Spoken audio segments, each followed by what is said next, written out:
नमस्कार दोस्तों, स्वागत है आपका मेरे YouTube चैनल रोहित में। आज हम अधिगम चैप्टर 2 पढ़ेंगे। चलिए शुरू करते हैं। अधिगम लर्निंग, अर्थ सीखना।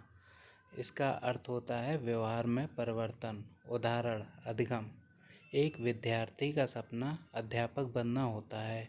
परीक्षा देता भी है परंतु उसमें असफल हो जाता है, फिर दोबारा से अच्छे से तैयारी करता है। इस तरह की शिक्षण सामग्रियों, अलग अलग नोटबुक्स आदि का प्रयोग करके तैयारी करता है और इस बार वह अपनी कड़ी मेहनत से अपने लक्ष्य को प्राप्त कर लेता है। इसे ही स्थायी परिवर्तन कहते हैं।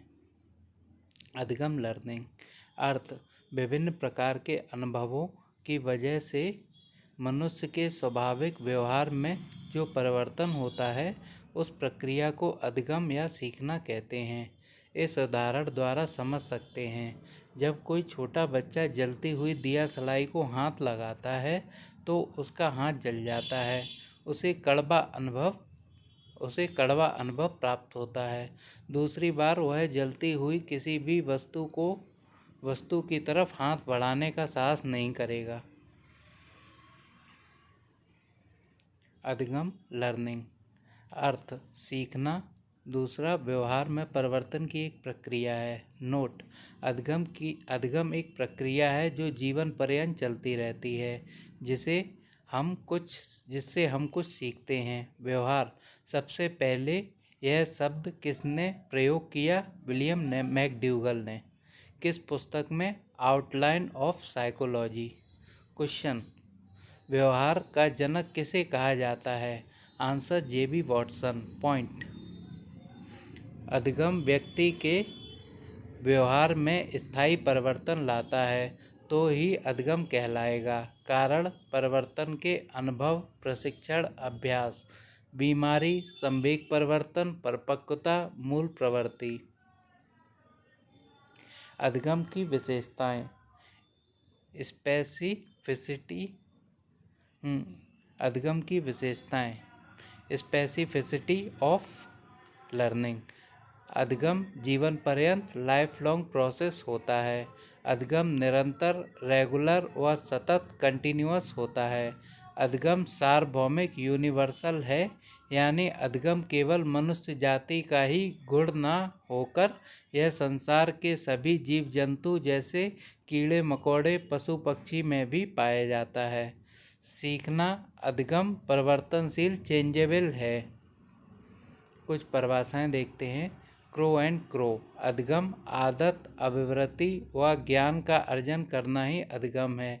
गिलफोर्ड: व्यवहार के कारण व्यवहार में आया परिवर्तन ही अधिगम है। एग्जाम्पल: अच्छे से बोलोगे तो अच्छा परिवर्तन, बुरा परिवर्तन।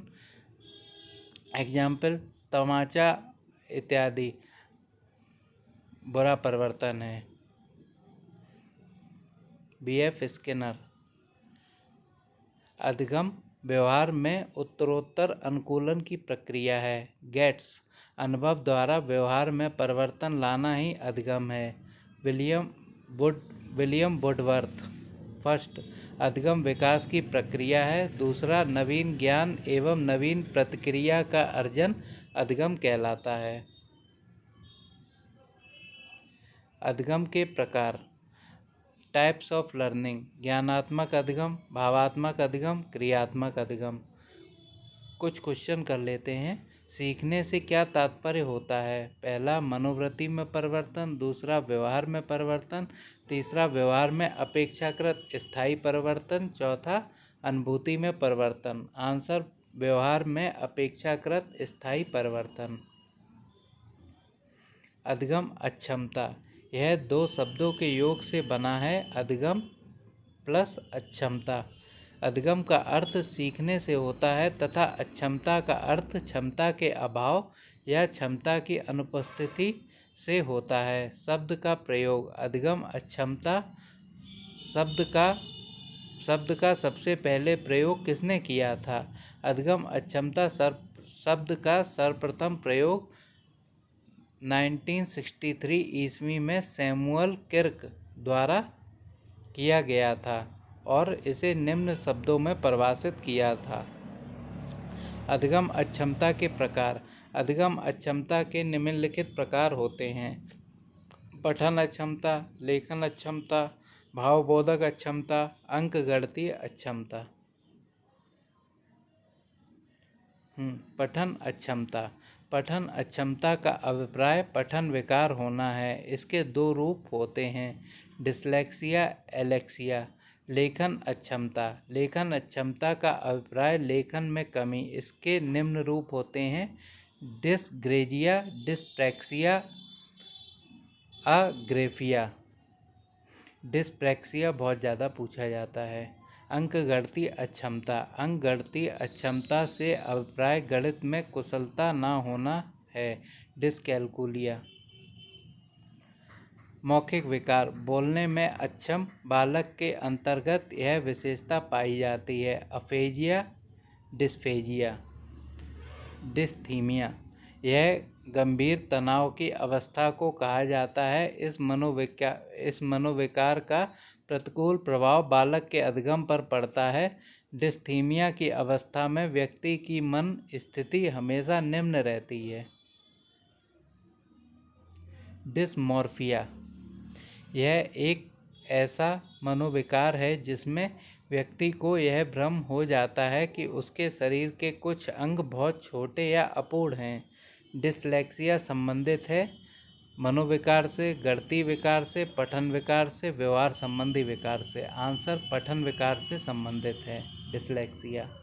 डिसकैलकुलिया संबंधित है मानसिक विकार, गणितीय विकार, पठन विकार, व्यवहार संबंधी विकार। आंसर गणितीय विकार से। अधिगम वक्र, सीखने के वक्र, लर्निंग कर्व्स। हम अपने जीवन में नई बातें, नए कार्य व नए विषय सीखते हैं, जैसे अंग्रेजी पढ़ना, कार चलाना, चित्र बनाना आदि। इन सबको सीखने की गति आरंभ से अंत तक एक सी नहीं होती। यह कभी तेज व कभी धीमी होती है।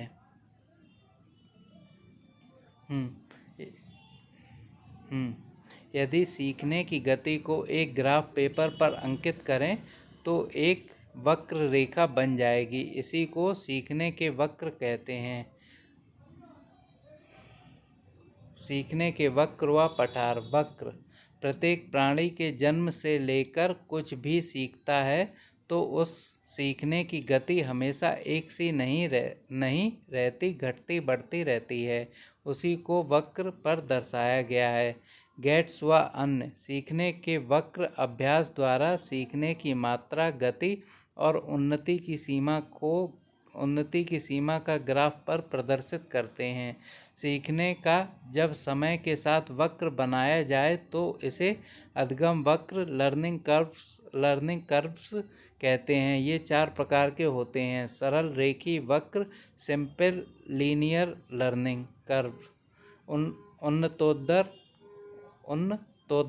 वक्र, डिमिनिशिंग लर्निंग कर्व, नतोत्तर वक्र, इंक्रीजिंग रिटर्न लर्निंग कर्व, मिश्रित वक्र, मिक्स्ड लर्निंग कर्व। सरल रेखी अधिगम वक्र, सिंपल लीनियर लर्निंग कर्व, अधिगम की दर तथा अधिगम को सीखने में लगाया गया समय दोनों निश्चित अनुपात में होते हैं। उन्नतोत्तर व नकारात्मक वक्र, उत्तल कन्वेक्स कहते हैं। समय व प्रयासों के साथ अधिगम गति से होने लगता है और अंत में वक्र पठार के रूप में हो जाता है, जिससे आशय है कि कितना भी अभ्यास कर लो तो भी सीखने की मात्रा संभव नहीं है। घटनशील वक्र, उन्नतोत्तर इक्वल नकारात्मक वक्र। नतोत्तर व सकारात्मक वक्र, अवतल कॉनकेव। सीखने व प्रयास के साथ अधिगम तीव्र गति से बढ़ता है। जितना प्रयास बढ़ेगा उतना ही सीखने की मात्रा बढ़ेगी। नतोत्तर वक्र का ग्राफ है ये। वर्धनशील वक्र। मिश्रित वक्र या एस प्रकार का वक्र। नतोत्तर व उन्नतोत्तर वक्रों का मिला जुला रूप होता है मिश्रित वक्र। इसे आरंभ में गति तीव्र या मंद या फिर तीव्र वक्र एस प्रकार का होता है। सीढ़ीदार वक्र इक्वल एस प्रकार। मिश्रित वक्र का ये डायग्राम है, ये ग्राफ है। सीखने के वक्र प्रगति पर आधारित होते हैं। अधगम वक्र स्किनर। अधगम वक्र किसी दी गई किसी क्रिया की व्यक्ति में उन्नति का वर्गीकृत कागज पर प्रदर्शित किया जाता है। अधगम वक्र किसी दी गई किसी क्रिया की व्यक्ति में उन्नति का वर्गीकृत कागज पर प्रदर्शित किया जाता है। Please like and subscribe my channel. Thank you.